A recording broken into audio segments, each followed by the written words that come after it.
ce sentiment d'injustice, il est d'autant plus fort que je pense que le gouvernement a sous-estimé au moins deux choses essentielles et deux choses qui montrent que cette réforme cristallise des enjeux.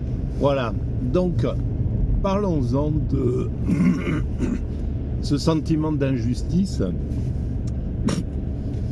Est-ce qu'il repose sur quelque chose de solide ou est-ce que c'est une vue de l'esprit? Juste en prenant notre population, la nation française, on sent qu'on est dans cet état, dans un état d'injustice. Alors, pour moi, ce sentiment décline surtout d'une véritable injustice. Et cette injustice, elle perdure tout simplement parce que le corps qui devrait faire l'intermédiaire entre l'État et le peuple, entre les gouvernants et les gouvernés, c'est-à-dire les médias, essentiellement, aujourd'hui. Évidemment, on peut penser aussi aux syndicats, on peut penser aux oppositions, etc. Mais pendant des années,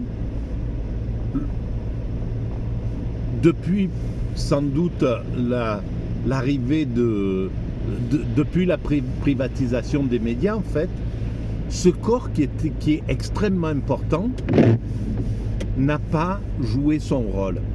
Voilà, tout simplement, si on était dans un système démocratique. Là, actuellement, par exemple, pour la réforme qui cristallise le problème, c'est la réforme des retraites. Si 70% des gens de la nation sont hostiles à cette réforme, on devrait avoir 70% d'intervenants sur les plateaux qui seraient hostiles à cette réforme. Voilà, en somme, les médias devraient correspondre à l'ambiance du peuple. Par exemple, et une chose est déjà claire, du fait que nous soyons plus ou moins sortis on n'est jamais encore rentré dans un véritable système démocratique, mais on est un petit peu en recul par rapport à une véritable démocratie, à quelque chose qui serait une véritable démocratie. On essaiera de penser à ce que peut être une véritable démocratie, mais dans une démocratie digne de ce nom.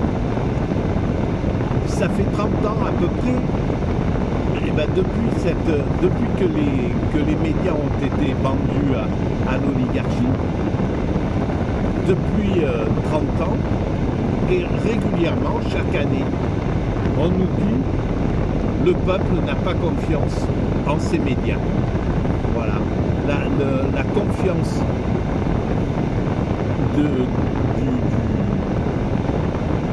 de la population aux médias est de l'ordre de 25-30%, quelque chose comme ça. Enfin, quelque chose c'est hallucinant quand on y réfléchit. Et comme tout le reste, ce système, la façon dont il parle des choses, il les relate, certes, c'est pas caché parce qu'ils ne peuvent plus cacher quoi que ce soit, mais le fait de le dire et de rien faire derrière est une façon de faire admettre au peuple l'inadmissible, en fait. Grâce à ça, on fait admettre l'inadmissible. chaque année, on dit, voilà, les écarts entre riches et pauvres se sont encore creusés, etc.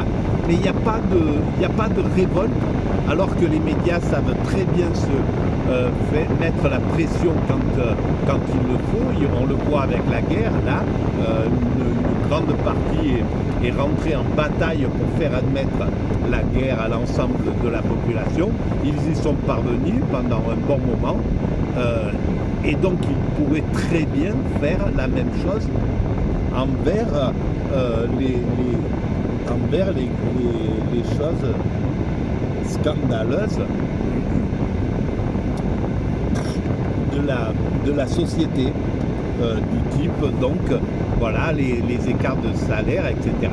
Et alors, si nous étions en démocratie, le fait que 70% de la population n'a pas confiance en ces médias, les médias automatiquement devraient être totalement réformés. C'est-à-dire que le peuple devrait avoir le droit de dire bon ben tel journaliste, nous ne lui faisons pas confiance, on l'écarte, etc., etc. Voilà. Il y aurait quelque chose qui serait comme ça. Ou alors, eh ben, ce 70% est réformé. On réforme les médias, c'est-à-dire les journalistes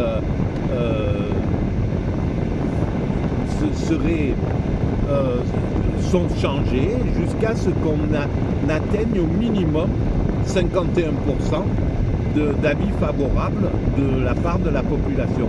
L'idéal, c'est d'avoir un assentiment vraiment majoritaire, plutôt 70% de gens favorables et qui ont confiance en leurs médias et un petit pourcentage de gens qui ne le soient pas. Voilà. Donc nous ne sommes vraiment pas en démocratie dans ce sens-là.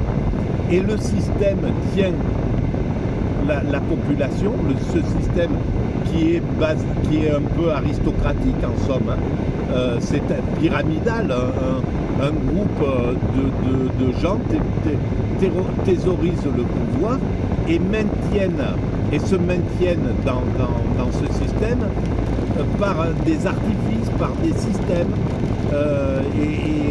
parce qu'ils détiennent les médias, parce qu'ils ont les médias à leur service, une grande partie des médias à leur service, ils arrivent à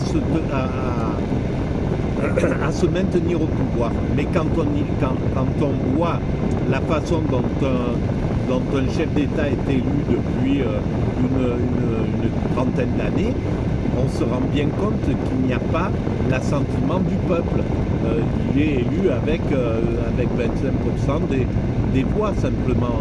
Une grande partie s'abstient, l'autre partie ne va pas voter, est complètement démissionnaire parce qu'ils ont plus foi en rien. Ils ont trop de souffrance pour s'occuper de cette chose qui pourrait être essentielle. Il n'y a plus d'éducation politique, il n'y a plus de travail sur la citoyenneté, ni rien. Bref, voilà, on se retrouve avec un système qui est totalement, à mon sens, injuste et antidémocratique. Voilà.